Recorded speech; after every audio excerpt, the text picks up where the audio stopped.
The 1900 Galveston hurricane remains one of the deadliest natural disasters in American history. This monstrous storm descended upon Galveston, Texas with little warning, bringing winds exceeding 140 miles per hour and a storm surge that engulfed the city. Within mere hours, Galveston was devastated, and over 8,000 lives were lost in a catastrophe of almost unimaginable scale. Galveston, a prosperous coastal city at the turn of the 20th century, was one of Texas's busiest ports and a booming center of commerce. With a population of about 38,000, it was often referred to as the Jewel of the Gulf due to its beautiful beaches, grand architecture, and thriving economy. Despite its success, Galveston had one major vulnerability: its low elevation. Most of the city stood only a few feet above sea level, making it particularly susceptible to storm surges.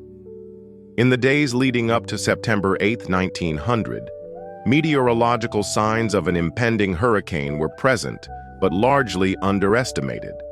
The U.S. Weather Bureau received reports from Cuba and the Caribbean about a tropical disturbance moving northwest. However, without advanced satellite technology and a firm understanding of hurricane behavior, forecasters did not anticipate the storm's true power. On the morning of September 8th, the sky over Galveston was overcast, and the winds had picked up slightly. The Gulf waters swelled, waves began creeping higher onto the shore, and residents noticed an unusual stillness in the air. Despite the ominous conditions, most of the city's population remained unaware of the looming disaster. Galveston had no seawall at the time. Many citizens, believing that their city was invulnerable to a major hurricane, went about their daily routines. Children played outside, shopkeepers opened for business, and some curious residents even gathered along the beach to watch the increasingly turbulent waves. By midday, the situation had begun to escalate. Winds grew stronger, bending palm trees and rattling windows. The sky darkened to an eerie shade of gray, and torrential rain began falling in sheets. The Gulf of Mexico, driven by the storm's powerful force, began invading the city's streets, flooding homes and businesses. By the afternoon, it became clear that this was no ordinary storm. The barometric pressure had plummeted to historic lows, a telltale sign of an intensifying hurricane. The wind reached hurricane force speeds, howling through the streets and lifting debris into the air like deadly projectiles. Residents who had once been skeptical of the storm's danger now sought shelter. But for many, it was already too late. As the sun set, Galveston was consumed by chaos. The storm surge, a wall of water over 15 feet high, swept across the city, swallowing entire neighborhoods. Homes were ripped from their foundations, collapsing under the sheer force of the wind and water. People clung desperately to floating debris, struggling to survive as the sea overtook everything in its path. For those trapped inside buildings, the night was a nightmare. Families huddled together, praying for the storm to pass. Some sought refuge in attics, climbing higher as the water levels rose. Others fought desperately to hold on to whatever they could as their homes were reduced to rubble around them. The Sisters of Charity, a group of Catholic nuns, were among the many tragic figures of the disaster. At St. Mary's Orphanage, 10 nuns and 93 orphans fought for survival as their wooden dormitory was battered by waves. In a desperate attempt to save the children, the nuns tied themselves to the young ones with rope, hoping that if the building collapsed, they would not be separated.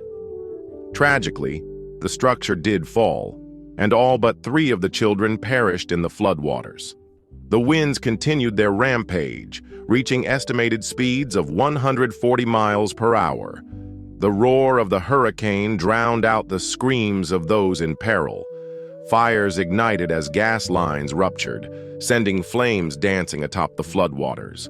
Entire families vanished, their homes swept away into the sea. As dawn broke on September 9th, the true scale of the catastrophe was revealed.